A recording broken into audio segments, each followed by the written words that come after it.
where do you get your contrarian nature from? Do you resile from the anger and vilification that the other side is so quick to throw at people like you and I?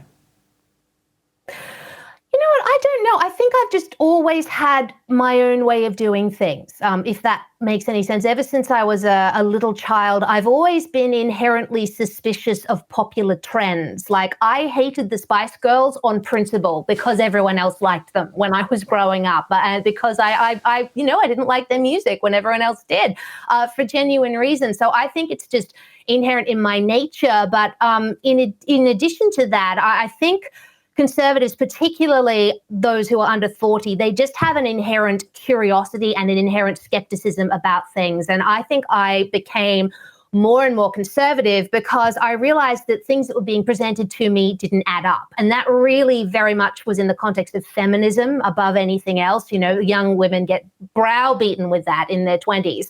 And things just, I was accepting it because there was no other cultural influence that I had socially to give me any alternative perspective. But Fred, you know, I just didn't think it added up. I thought, how can people get away nowadays with paying women less than men for the same work? And I don't think all men are bad. Like, what is this patriarchy? I don't think I've ever been held back by my gender. Just things didn't add up. And so I started researching, you know, inherently curious, came across some different sources, some different commentators. And Fred, I realized I'd been lied to.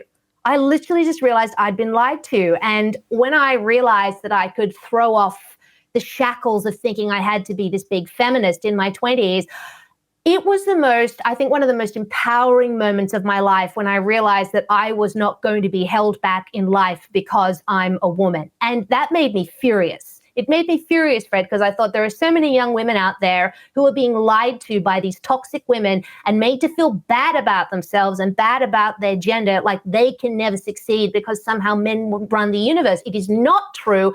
We are all equal and free human beings, and the sooner more young women realize that, the